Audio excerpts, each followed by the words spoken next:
How's it going, everyone? Welcome to Shifting Lanes. My name's Hanson, and for this video, you find me sitting in the 2023 Kia Sportage. This one is the X Pro Prestige with all-wheel drive equipped, and it's finished in the two-tone jungle green paint with the black roof. Inside it has the black Syntex interior and a few other added options. With delivery, you can get the spec for $38,815 before taxes and any potential markups. And in this video, I want to give you my likes and dislikes about this completely redesigned compact SUV from Kia so that you have a better idea before you buy. Now, if you're shopping around for the Kia Sportage, then you're probably also looking at the Hyundai Tucson. They are very similar SUVs and they share plenty of common parts. Even the software is almost the same. I've done a thorough review of the Tucson Hybrid Limited before, so if you're interested in seeing that, click the link up here. This Sportage X Pro Prestige with all-wheel drive is the top Sportage trim, so it comes with all the bells and whistles, making this a very feature-packed compact crossover with a reasonable price tag. The all-new Sportage gets a completely new look. The front end gets the giant grille treatment. There's LED projector headlights on this one, as well as LED fog lights and the LED daytime running lights to help this SUV stand out amongst the crowd. The X-Line or the X Pro Sportage models will get this unique lower front fascia, which has a tougher look, while the other trims has one with a bit more style. Around the side, this X Pro gets its own gloss black 17-inch wheels, and they're wrapped in some BF Goodrich all-terrain tires. The side skirts have a special black cladding, again for that tougher off-roading vibe. And since this model has all-wheel drive equipped, there's an extra 1.5 inches of ground clearance. The X Pro model also offers a two-tone paint scheme. It looks good here as it makes the Sportage look a bit slimmer and more athletic. And at the back, you'll find clean, crisp lines highlighting the spoiler, the taillights, and the character line across the back hatch. And this Sportage has a neat rear window design that I think every SUV should have. It has a hidden wiper that swings down from the spoiler. This is a great way to keep the design looking clean and sharp. So, not a bad looking crossover. It's certainly unique looking with its strange headlights and also with this jungle green paint.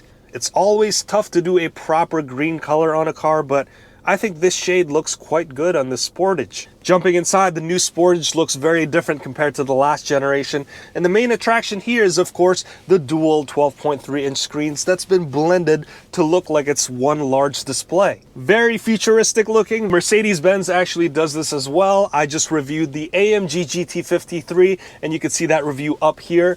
And this Sportage has the same design. They probably copied off of it, but you can have this for 1/3 of the price of that Mercedes. The right screen is for the infotainment system, and it's a touchscreen. This system operates very similarly to the one found in Hyundai's. It is most likely the same exact system with slightly different fonts and layout. This infotainment system also comes with Apple CarPlay and Android Auto, but it's still a wired connection, unlike some cars that have wireless Apple CarPlay and wireless Android Auto. The left screen is your fully digital instrument cluster.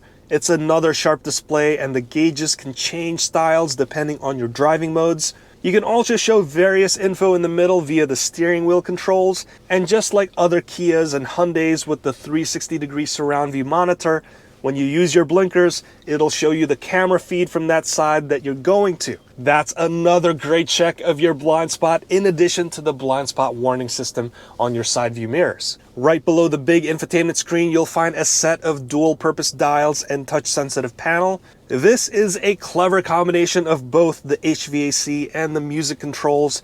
You'll find a toggle switch here that'll change what the dials will do. When it's toggled to the HVAC controls, the left dial becomes a temperature control for the left zone, while the right dial is for the right zone. And then the panel in between shows the typical HVAC controls.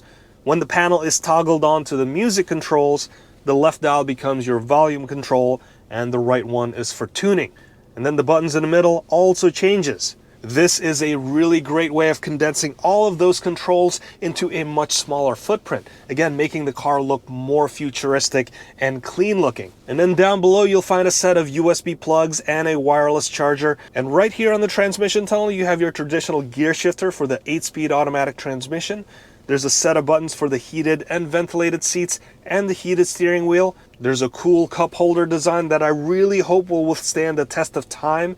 And finally, there's a set of crucial vehicle controls such as your drive mode dial, center locking diff button, downhill assist, auto brake hold, auto start stop, your camera views, and the parking sensors. As for the seating in the Sportage, it's not too bad at all. The front row seats have motorized adjustments, the seat comfort is good, and like I mentioned before, there's seat heating and ventilation. The seating surface in this model is made of black synthetic leather material. It looks like leather, but doesn't really feel like it. But in the summertime, it shouldn't get too hot, unlike real leather seats. The front seats also has some amenities for the second row occupants, like the tablet stand behind the headrest, and there's also a USB plug on the backrest. As for the second row itself, there's a lot of legroom back here at 41.3 inches, and just like the Hyundai Tucson, you could recline the backrest for a bit more comfort. There's also a very large panoramic sunroof for more sunlight, and when you want to fold the second row down, the seat cushions can actually articulate down, just for a little bit more usable cargo space. And as for cargo space, once you open the powered liftgate, you'll find a very generous 39.6 cubic feet of space.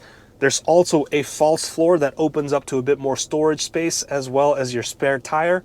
And when you fold the second row down, the cargo space grows to a spare bedroom like 74.1 cubic feet of space. Just like the Hyundai Tucson, the KIA Sportage beats the compact SUV competition when it comes to second row and cargo spaces. Now, how does the KIA Sportage drives? All KIA Sportage trims comes equipped with a 2.5-liter 4-cylinder engine that cranks out 187 horsepower and 178 pound-feet of torque. Attached to that is an 8-speed automatic transmission and the all-wheel drive system. Altogether, this KIA Sportage X Pro is not a motivated mover. I think this engine choice is largely made for fuel economy, which is very average for a compact SUV with all-wheel drive at 23 city, 28 highway, and 25 miles per gallon combined. But a sprint from 0 to 60 takes a long 10 seconds, and that makes me miss the old KIA Sportage because that can come with an optional 2-liter 4-cylinder turbocharged engine, and that will beat this thing to 60 miles per hour by a couple of seconds.